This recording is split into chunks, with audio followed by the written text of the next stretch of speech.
Welcome to our program on Kardec Radio.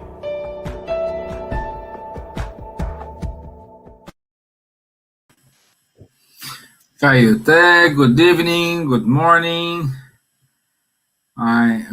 good afternoon for some. So it's a pleasure to be here on our weekly program.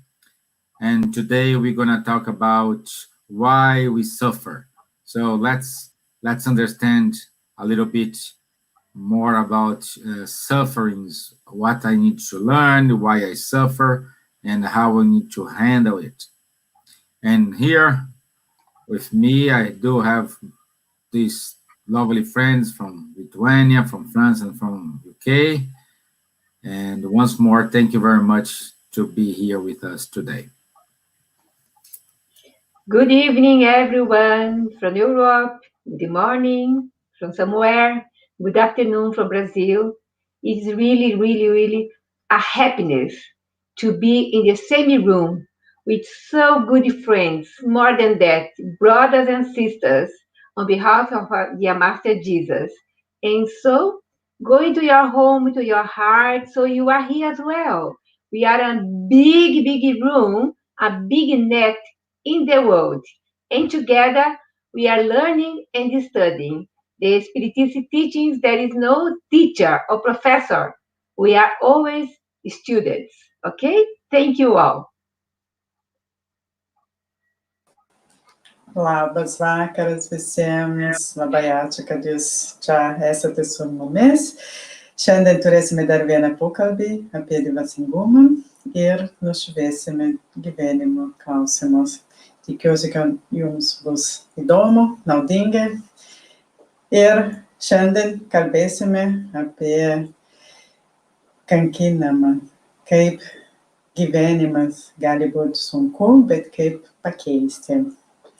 Thank you very much for your attention. Thank you for being here with us. Have a good evening, you all. And let's see why we suffer today. Hope you enjoy it. Bonjour, bonsoir. Très heureux d'être parmi vous de nouveau ce soir pour traiter de ces sujets spirites, simples, élémentaires, mais aujourd'hui d'un peu plus compliqué que d'habitude, hein, donc le pourquoi de la souffrance. Hello, good morning, good afternoon, good evening. Happy to be here with you to share some thoughts about some questions linked to the Spiritist philosophy. And today, a rather complicated one is why do we suffer? It's not simple to answer, but we will try. Yeah, exactly. Let's see how it works. And in order to start today, I will put a quick video, a short video, and then we will talk more about it. Let me put it here. Actually, a very nice video. Yeah. Okay.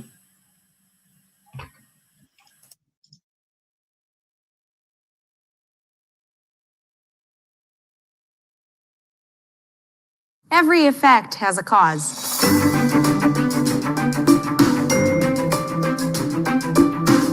I know, you know. All of them knew. It's logical and natural to believe that. But what about the unexplained events? Should we simply follow some belief just to believe in something?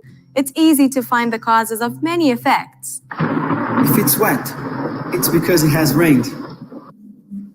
If it's cold, it's because winter has come.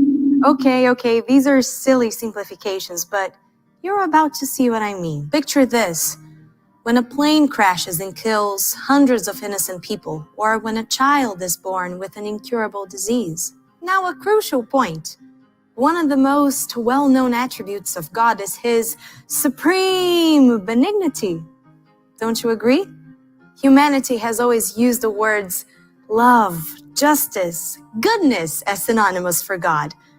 Can something that is love with a capital L run a world where, for example, a child is born with an incurable disease and will be made to suffer what few days they have left? It's divine will, some would say. We begin now with the concepts of the Spiritist teachings in regards to the law of cause and effect. Every effect has a cause. So we can conclude that if the cause of a suffering is not in the present life, it should be in the past.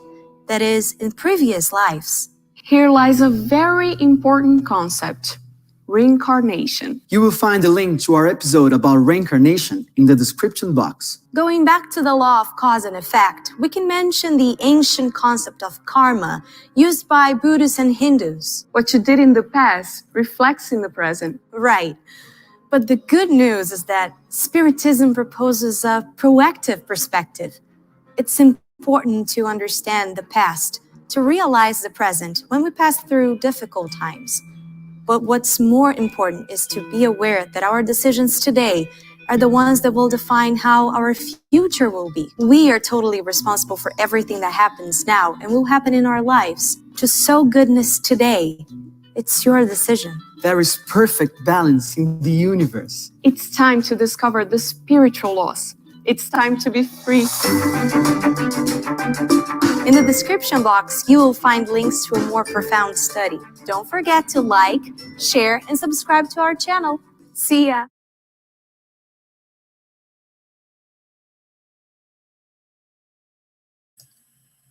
Such a wonderful job Spiritist Academy does, isn't it?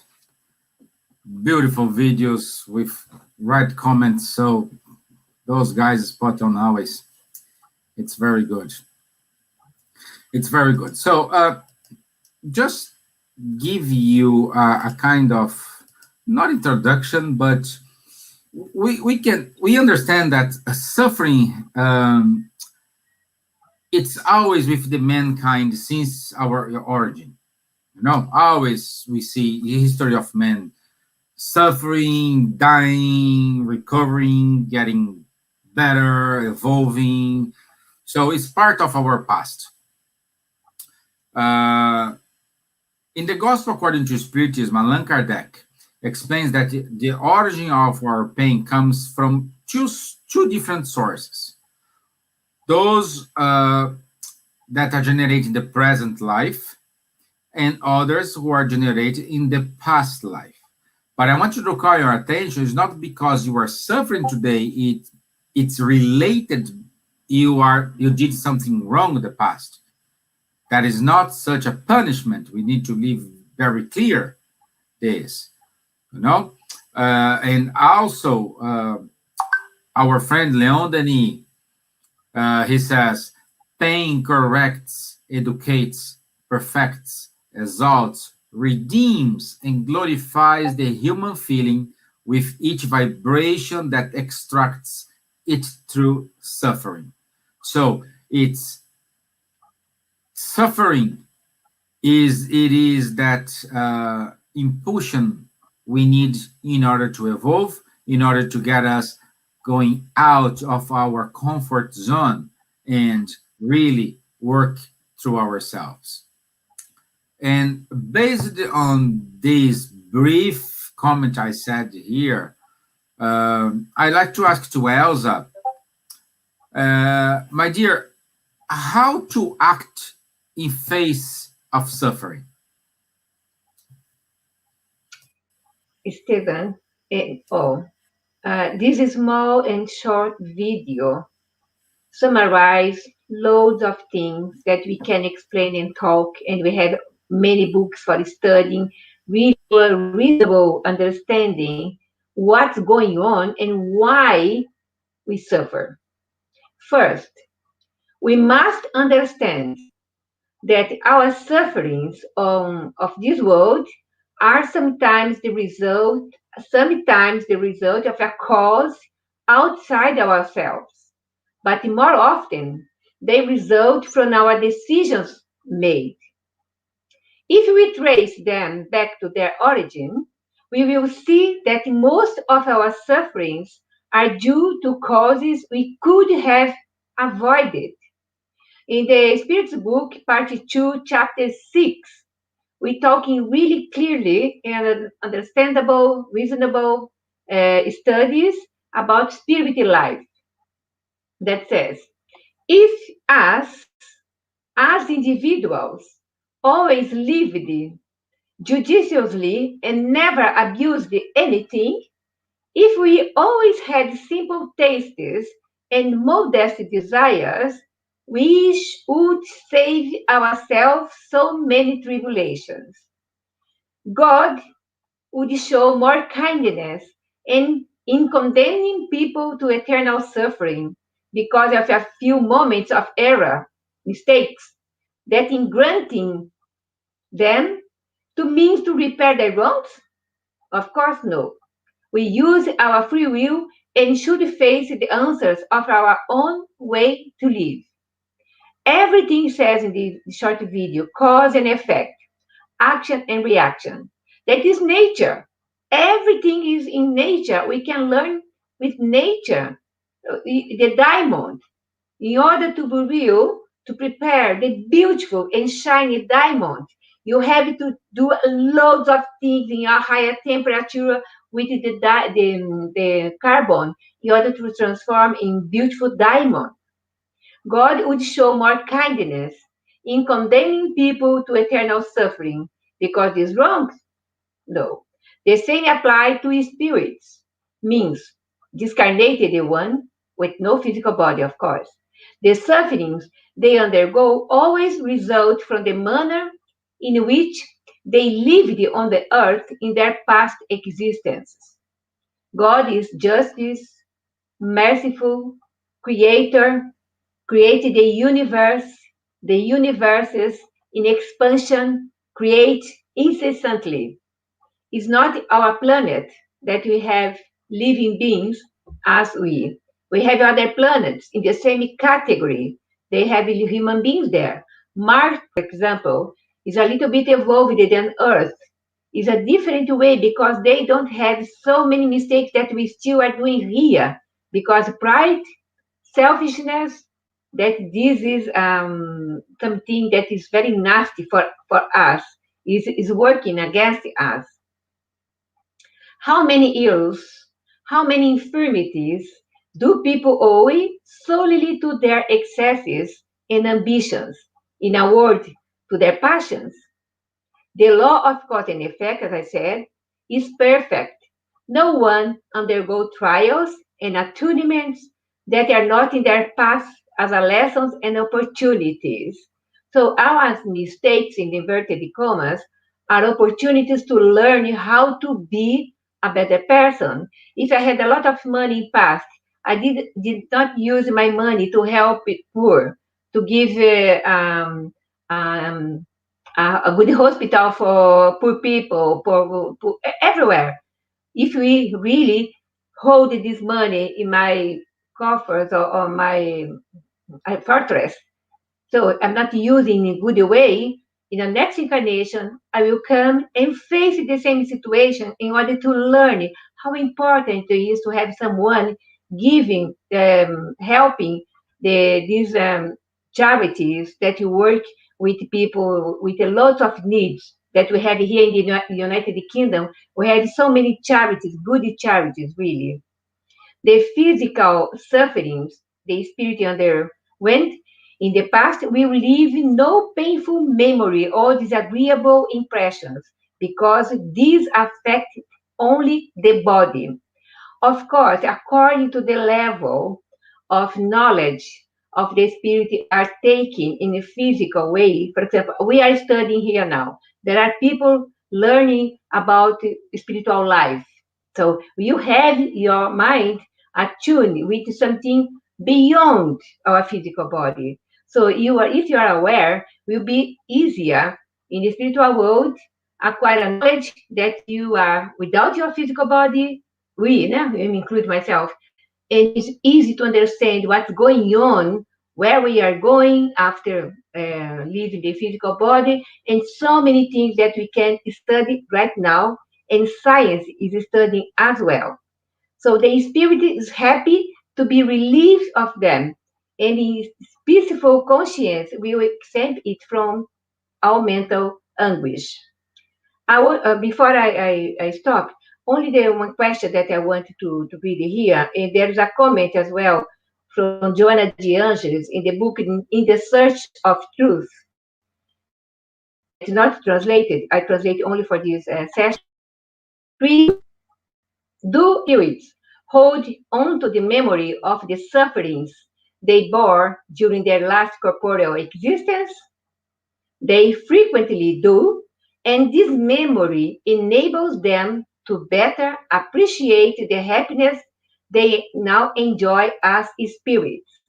The basic idea for a reincarnation with less suffering on the cessation of it is through understanding the need to experience love through its practice, kindness, and universal responsibility. In view of this, it is possible to verify the similarity of ideas between several prophets, their teachings to lead us to a more lucid behavior, and within an ethics and moral that softens suffering and changes its causality and thus better lead our existence. Prophet visionaries that came from before Jesus, sent by God during millennia. So I leave you with you now, Stevan. Thank you.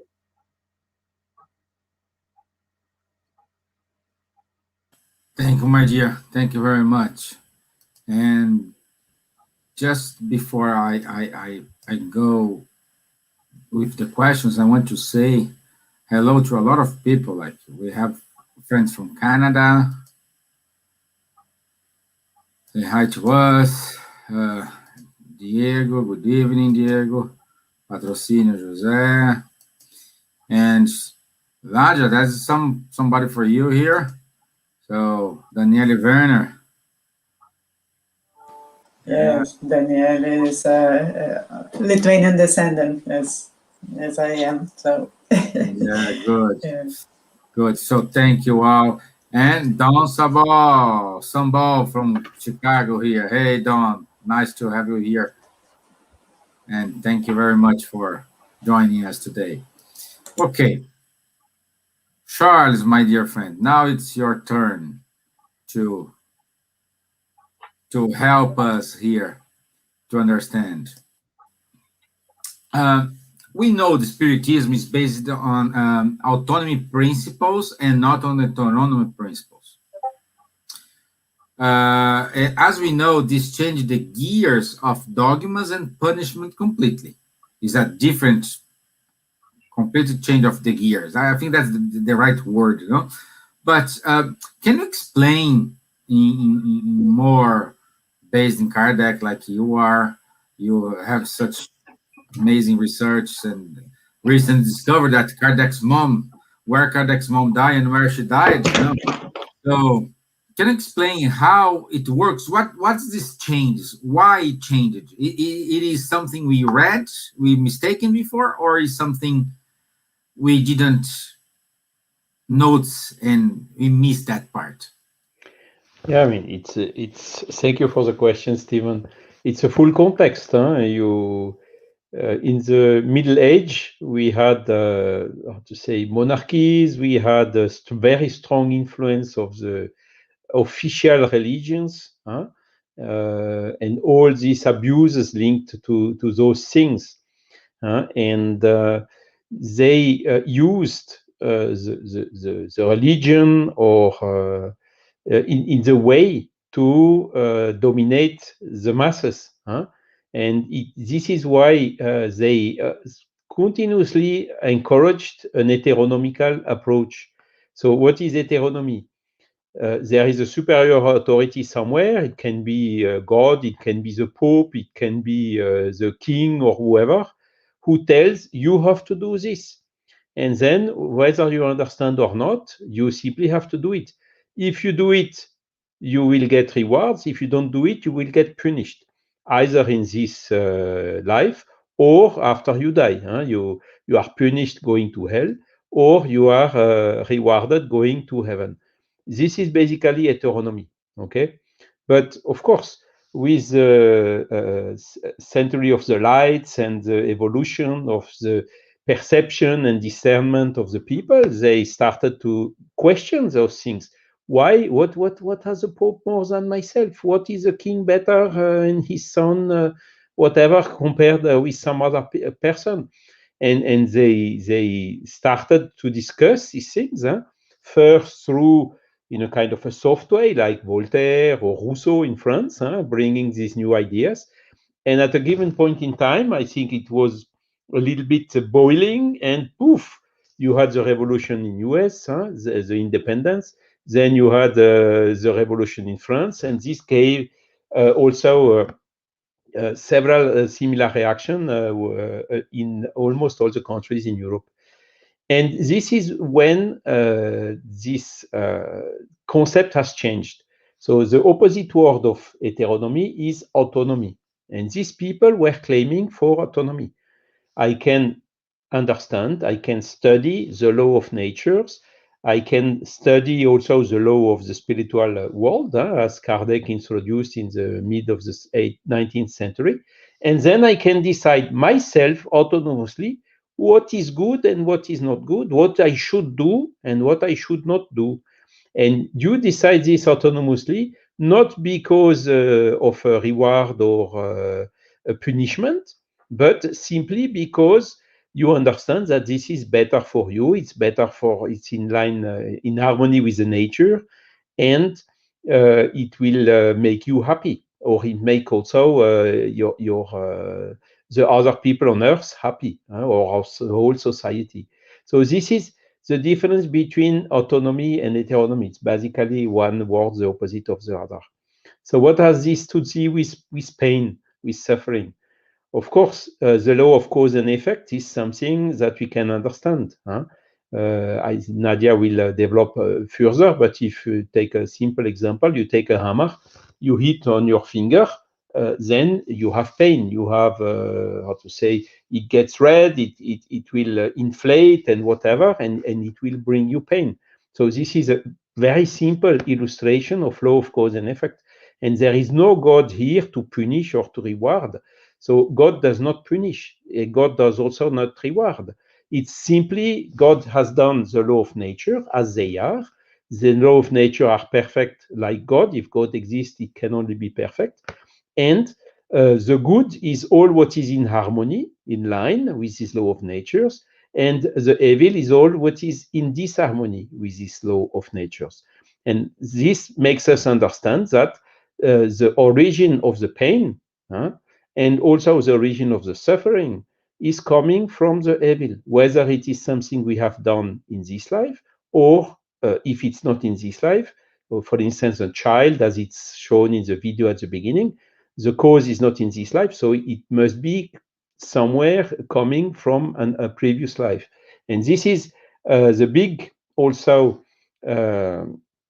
understanding brought by this law of reincarnation, that can explain such things that you cannot explain without reincarnation. You cannot explain why someone is born with a heavy physical or mental problems, and other one are very clear and healthy. You cannot explain this when you make a reasoning only on one life. You can only explain it when you make a reasoning on several lives.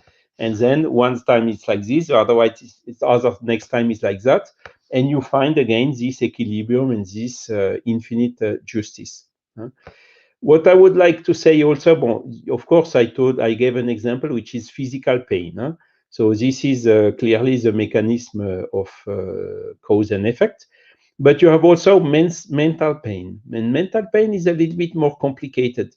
It is, some are saying, and it's true, it comes from unsatisfied desires.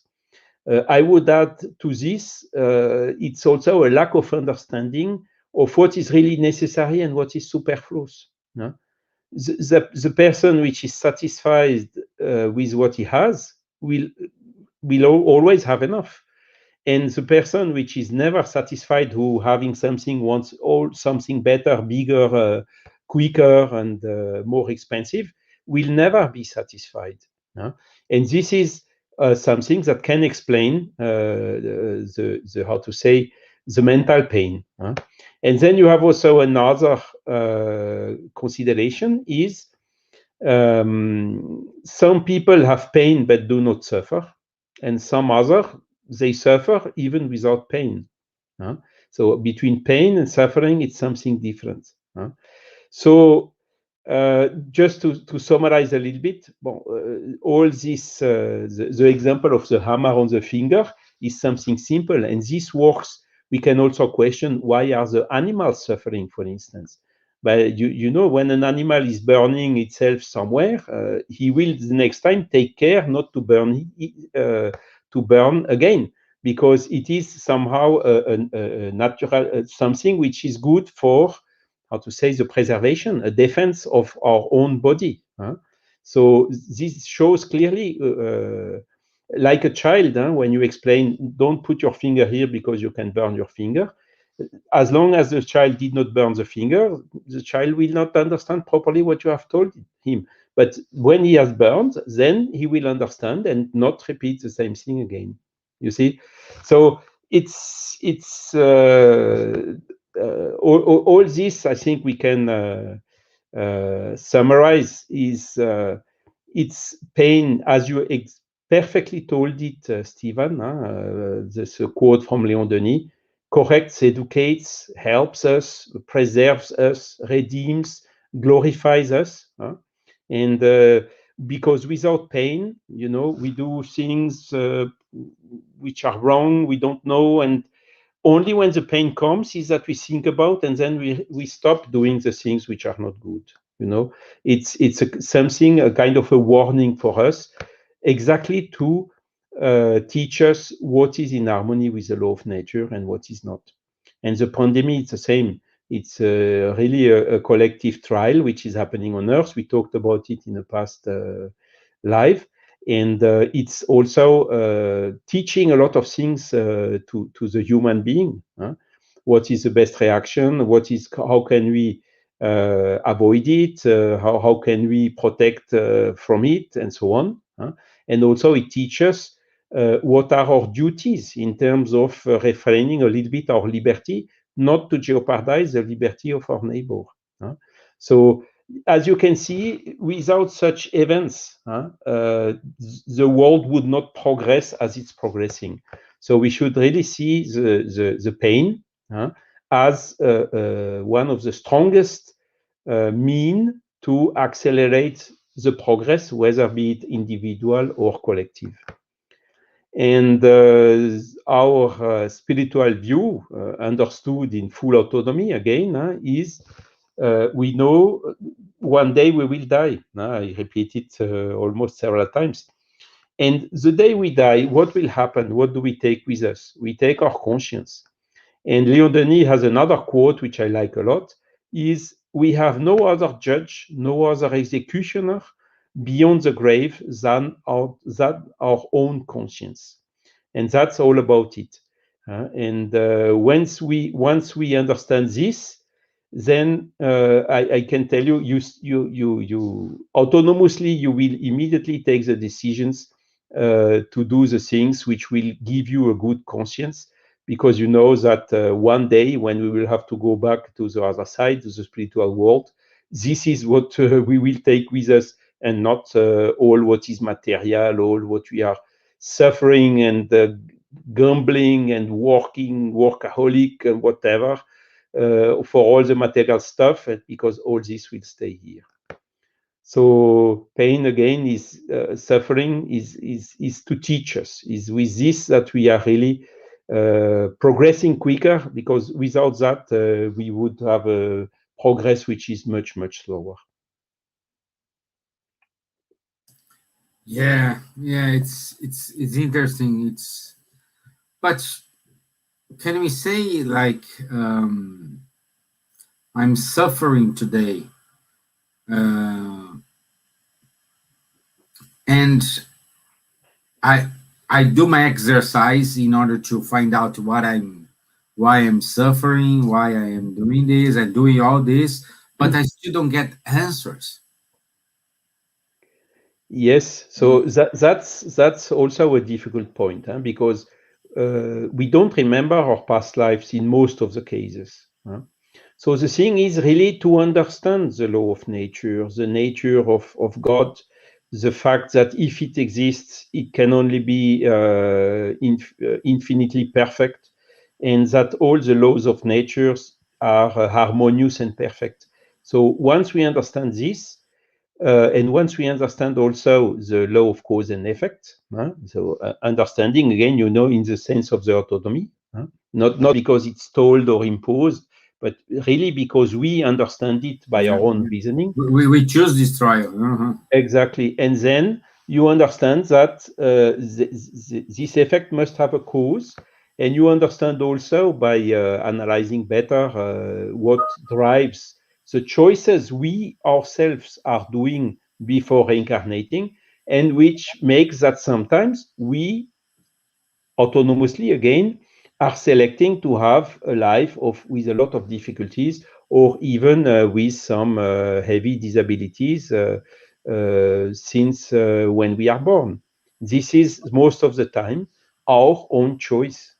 It's again, it's our decision. And why do we decide this?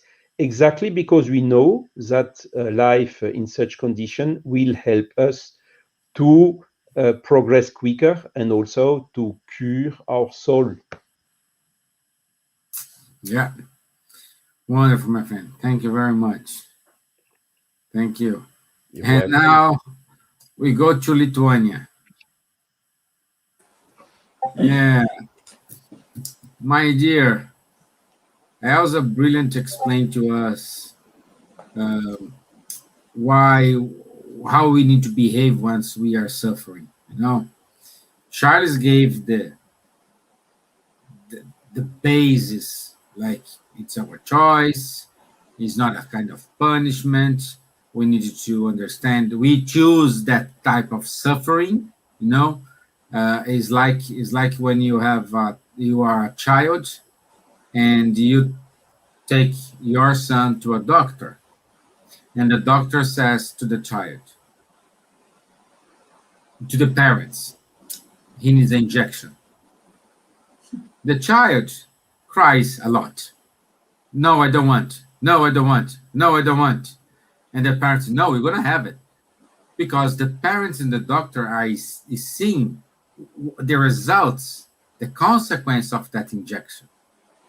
And even though the child says, no, I don't want it, no, I don't, suddenly we listen, he had the injection. And he got better. Based on this, my dear, what science to see about suffering, how to avoid it, how it affects us, is there any way we can do in order to make this painful less? It's funny the example that you gave, because I think we all may have gone through this as a child, and probably as parents with our own children. So first of all, I think the best thing is to explain and to tell them and what's going to happen. And yes, it's going to hurt, but it's for your own good, like we learn in all our teachings and as religious teachings or from our parents. But of course, we need to go through the pain to know what's going on. But regarding research and studies, it's difficult to measure suffering and do any empirical study. But we know that we all suffer. But the good news is that in the last 20 years, more or less, there has been an increase in neuroimaging studies, and they have brought a better understanding of the brain function, and also the anatomical and physiological change in mental disorders. For example, the hippocampus, it's a part of our brain that is responsible for memory and emotion. It has been measured in patients with depression. And the neuroscientists have found that it can have up to 25% less gray matter in the brain. So, it's a smaller that's hippocampus in patients with depression than in people without depression. So what does it mean? It means that suffering or chronic suffering, it can change your body. But also the opposite is true. So our physical change can lead to suffering. For example, a neural defect of the autoreceptor of serotonin can lead to a non-release of serotonin in the circulation. So, and this can cause depression. So we define depression as a state of undergoing pain, distress, or hardship, which is different from pain, as Charles said. Pain is defined as an unpleasant sensory and emotional experience associated with or resembling that associated with actual or potential tissue damage. So the International Association for Studies in Pain expands in 6 keynotes, but for our topic, that's why do we suffer. I got the first one, which I think is the most important one, because it says that pain is always personal experience that is influenced to varying degrees by biological, psychological, and social factors.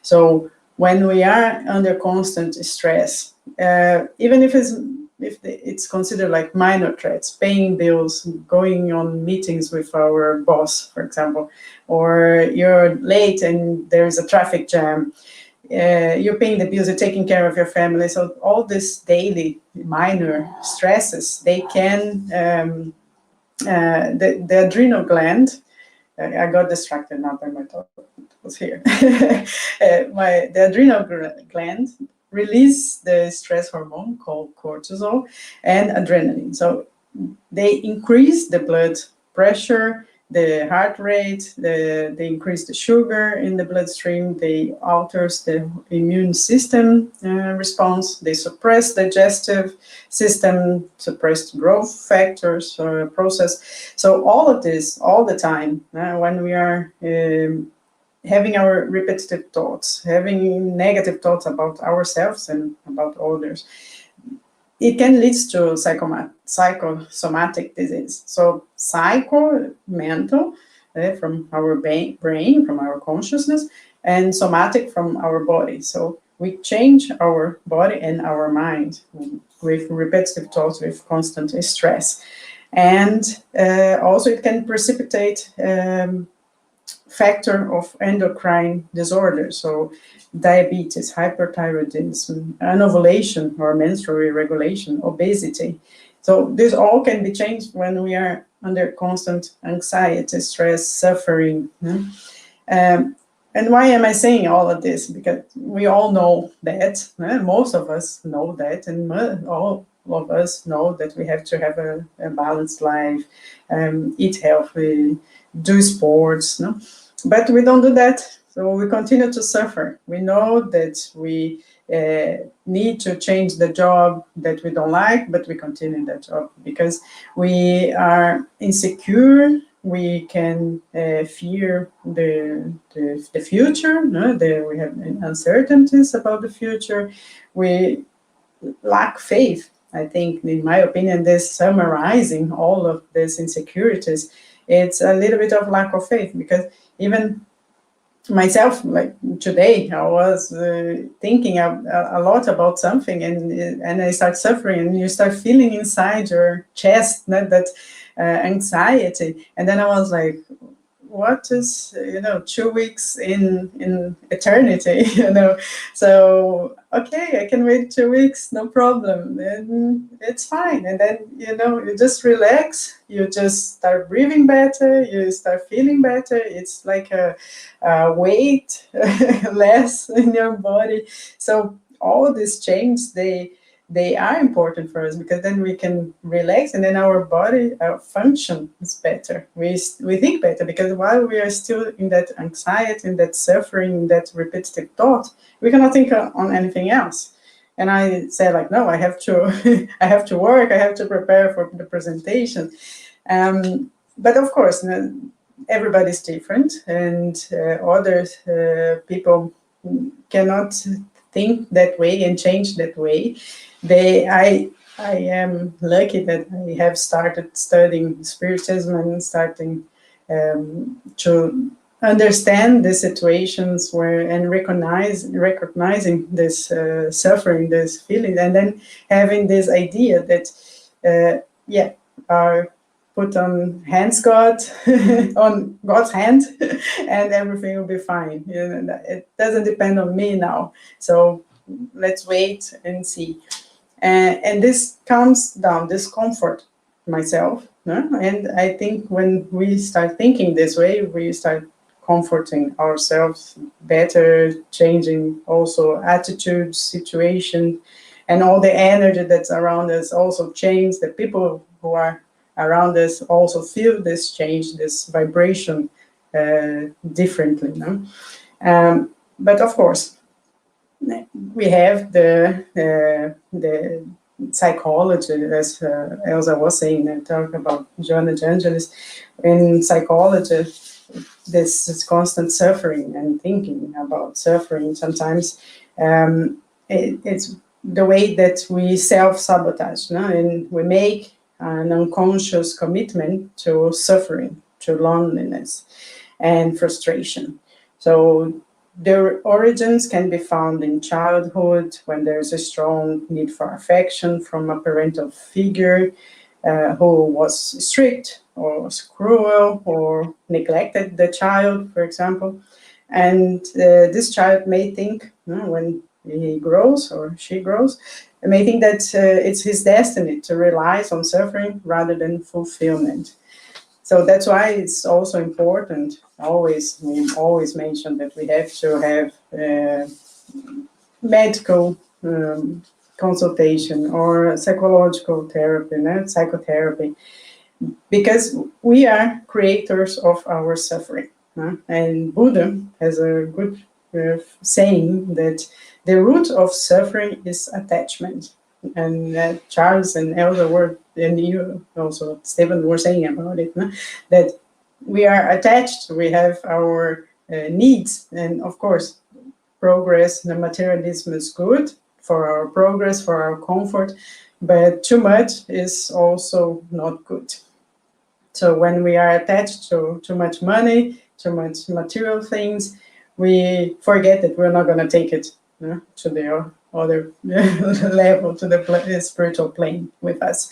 So we get attached to those things, to material things, and this constant thinking of or attachment to people also, and this causes the frustration, this causes the expectations that in consequence is the frustration, because we expect that people will behave the way we want them to behave, but in reality, everybody is different. Every person is a different soul, is a different spirit. We have all our own experiences. We have our own reincarnations, and we bring our experiences with us through lives, the reincarnations. And I will mention the book of Leon Denis, which is called Life and Destiny. And in the chapter 26 and 27, I'm just summarizing that pain transforms. So it enhances, I summarize a little bit, but it enhances the power inside us that already exists, but we suppress throughout our existence. So when we unveil the cause of suffering and accept it as a lesson to be taken, the spiritual awakening happens. So the ability to endure pain, to suffer, increase with our moral progress of the spirit. So the more we progress, the more we are capable of dealing with the pain and support and enduring these sufferings. But we can change that as well. We can change our thoughts, and we can change the suffering that, and an example that I gave from myself from today. And I always think about André Luiz in the Evolution in 2 Words from Chico Xavier, psychographic, this book. And he informs us that man cannot change what's hereditary, but he can change his body depending on his own behavior. And through his thoughts, improving or denigrating his situation according to his choice for the good or for the bad. So our cells obey simple or complex commands of our thoughts, governing our existence. So we are always capable of changing our own suffering if we change our thoughts, if we change this negative thinking into transforming everything into love, and bringing love to our lives, and forgiving the other and forgiving ourselves, because sometimes we are blaming ourselves for everything, and we are human beings, and we are here experiencing, we are here progressing, evolving, so we have to love ourselves and love the others as well. So that's a way of bringing peace for your daily life and making your health state, your health better, because when you are in peace, when you are calm, your whole immune system works better, you sleep better, and this is already proven. I don't have to cite any article or study specific by any great scientist, because we all know that love brings us a good feeling inside and makes our life better. That's it. I cannot summarize. I try. I was thinking of it. I will summarize, but I think I can't. It's just it's good to understand. Like, for example, all these explanations we had here, all these examples we gave. By the way, the example I gave is not me. I just paraphrase a friend, Simão Pedro de Lima. He's a spiritist speaker in Brazil. So he used this example about the child who goes to take the vaccine, the injection. The vaccine. Yeah. It's all about the vaccine. yeah, exactly. Now it's vaccine, yeah. But all these explanations, of course, will not lessen our pain, will not say, oh, I'm suffering. Well, great. No, right? No. This will give us some kind of comfort in order to use our rationality and go through this. This is the message we want to give to everyone, that, hey, calm down. We are suffering. Understand, everyone has your own burden. Everyone has your own problem, bigger or not, but you have your problem and you need to deal with it. And if you tackle this problem with some rationality, the probability for you to make this period of suffering less, it's better. Like Diego said here, I like what Diego gave a comment to us, and he said, I was just reading it and I was here laughing. That poor dog. Yeah, he said, I remember the history of the dog that was sat down on a pin. It was pain enough to make it cry, to make the dog cry, but not enough to make him move off. Perfect. Haroldo always mentioned this one. Oh, really? But you have to have something shaking you in order you to wake up and do something. Otherwise, you got complain, but do nothing. Joana de Angelis is clear. He has a. Give me 1 second, 2 seconds. You have 3 seconds. Deliberation from suffering is presented as urgency by the afflictions that provide pain, anguish, emotional conflict, frustrations, anxieties, and losses.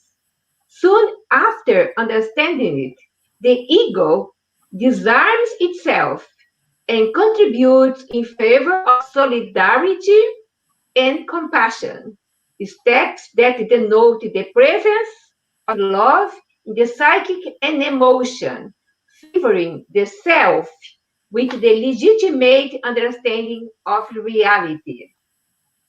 You can. My husband had a cancer, that was difficult, no cure, not at all. But he was not suffering. He was a person that was dealing with this, of course, terrible illness, but in a different way, never complain. He was doing beautiful things, talking beautifully, and the cancer was eating him. But it's different that the one that sometimes is only a finger cutting and they complain, suffer even more. It's up to us the way that we are dealing and see our sufferings. But always there are people suffering more than us. When we don't compare pains, we don't compare suffering, but it is true. Thank you. Yeah, yeah. Okay, so I will show a second video, very short, but very inspirational, very good. And let me put the video here. It's ready. Okay.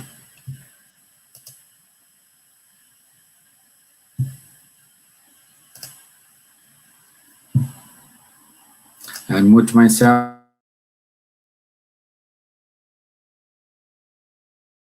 Hello, and welcome back to the Rational Spiritualist channel. Today, I'll be guiding you through the process of letting go. Before we get into this, leave a like, comment on what you'd like to see next, share with a friend, and subscribe for more. Something I realized possibly 2 years ago, before I'd begun the path to enlightenment, was how fruitless worrying is. I often felt anxiety over situations that were completely out of my control. When I reached the understanding that my anxiety did nothing to affect the situations that I was in, and only affected me negatively, it became quite easy to rid myself of it. This understanding reflects an important practice we can all apply in our lives, and that is the practice of letting go. The Buddha said that attachment is the cause of all suffering. One of the strongest attachments most people have is to control. It can be difficult to accept that we have very little or often no control over external factors. We can solely control our own actions. For that reason, a great action we can choose is to let go of control. Unfortunately, it can be more difficult to let go than to simply know it is fruitless to worry. In small situations that might work, but for much larger things, there's a far more effective method that works well for the small things as well. That is, to meditate on letting go to God. If you don't believe in God, replace God with fate or chance, but this practice is far more effective with God. When anxiety is overwhelming, it's best to formally meditate and use a guided meditation if that helps you. With enough practice, all you'll need to do in the future is to momentarily pause whatever you're doing, focus on your breath, and repeat the phrase, "I let it go to God." We are not in control of our lives or of outcomes. Ultimately, God is in control. By surrendering control and allowing God to take his rightful role, we often find that things end up working out. Whether that means we get the outcome we wanted or we learn a valuable lesson. Remember, suffering is resistance to letting go. If we learn the lesson from any situation we would previously have perceived as negative, the situation not only loses that negative connotation that we assigned it, but it will not be repeated again. We only experience repeated hardship when we've refused to learn the lesson that hardship is meant to teach us. Our lives are like a school for souls. The tests begin easy, but if we don't learn, they'll increase in difficulty till the suffering is so unbearable that we have no choice but to learn. Once we have learned, the problem won't reappear, except possibly to remind us of the lesson when we have forgotten. Remember, God is benevolent, loving, and merciful. If we all learn to let God be in control of our lives, humanity would be free of suffering. But as you've learned, you can't control anything besides your actions, so each person has to let go for themselves. Repeat after me. God is in control. I choose to let go of control. My life is in God's hands. I let it go to God. While I can't make you let go, I hope I've inspired you to want to let go. I truly believe this will free humanity of suffering, but needs to be done one person at a time. So please, share this video, especially with those you believe need it most. Leave a like if you enjoyed, Leave a comment with what you'd like to see next and subscribe for more. Thank you.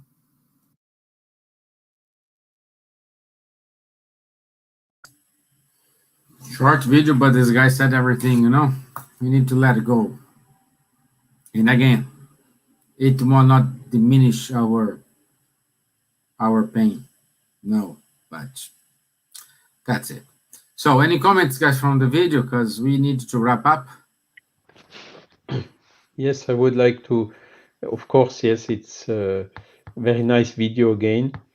And I lived also something like this, you know, when you are in front of the doctor and the doctor looks into your eyes and tells you, hey, Mr. Kempf, I have not a good news for you. You have a cancer. Ah, how do you behave in this case? What is your reaction in this case? Basically, okay, doctor. Okay, how do we face it now? What do we do? And then, of course, you go through blah blah blah blah blah blah blah blah blah surgery and so on. Where you awake from the surgery, you see you are bound by all this beep, all the blood pressure measuring and the injection of this and then drain of that and whatever. And then you are on your bed and you tell, okay, here I am. What shall I do? And it's, how to say, I really thank God having known all these things before, all this, what we are trying to explain you, in order to facilitate to live it myself. And I can really tell you, it works. Clearly, it works. When you have pain, okay, you just tell to the doctor or to the nurse that they know what to do to fix, to reduce the pain. But the suffering, it's up to you to how to say, with the coping, cope positively with it, and then you overcome. And today, when I think about the past years, thanks God, it's solved. For me, clearly, it was foreseen. I selected to have that before this life. Clearly, it helped me to fix problems from the past. Now it's done, and okay, so the life continues and the mission is not finished, even very consciously that one day it will be finished, and then okay, it will be for the next life, for the continuation. So it's the fact to have this vision, the spiritual vision. Sometimes it helped me so much. I sometimes wonder, how can someone which is really fixed in a materialist vision just from birth and to the end, coping with such things? It must be very, very difficult. So that's my message. Okay, it helped me a lot, and I'm infinitely grateful for having passed for such a trial. I'm changed. I'm not the same anymore now after this experience than before. Thank you, Charles, Thank you, Charles. for sharing it. Just want to mention that Charles did the right thing. You know, he spoke to the doctor. He got the information.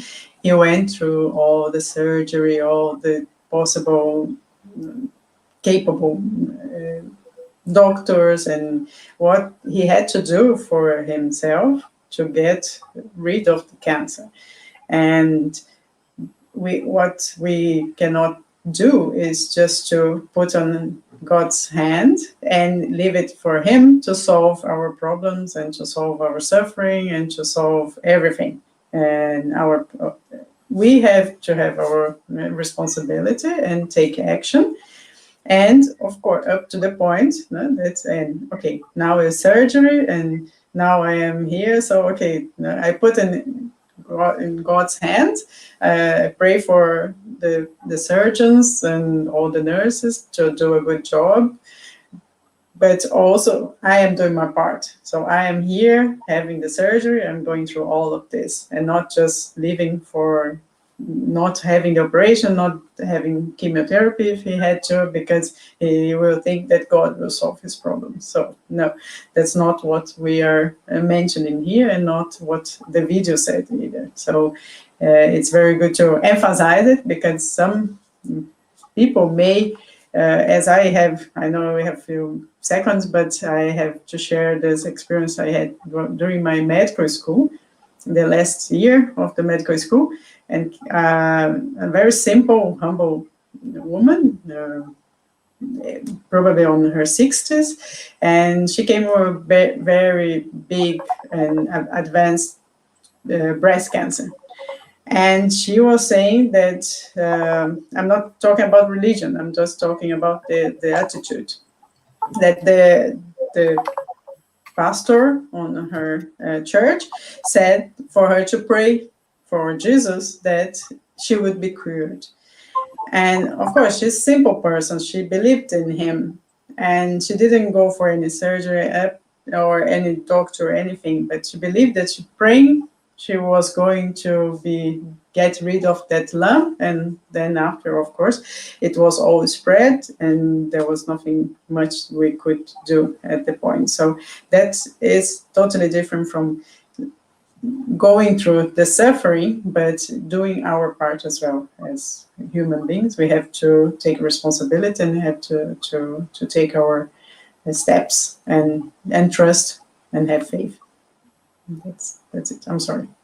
1 minute past. No, it's wonderful. No, it's Wonderful, Nadja. Thank you, Nadja. Thank you very much.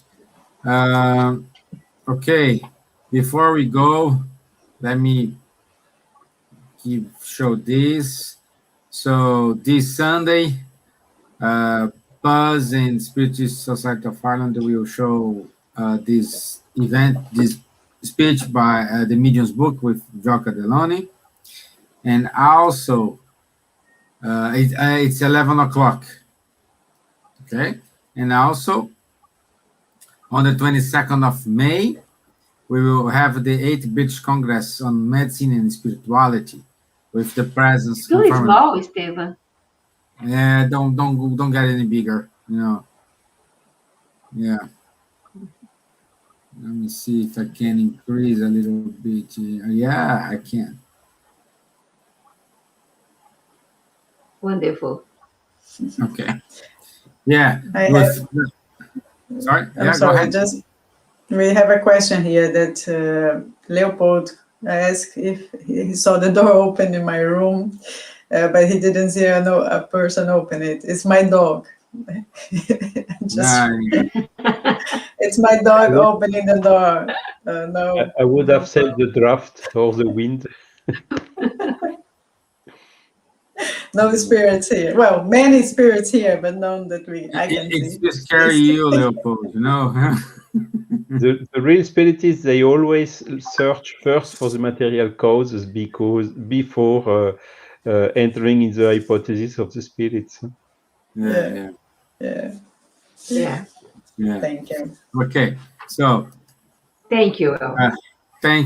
Thank you, three of us. Thank you for this such amazing opportunity to learn and sharing your thoughts. Thank you very much, and be good, be safe, and I'll see you and talk to you next week, 9 o'clock Britain time, and thank you very much, and I wish you all have a good night.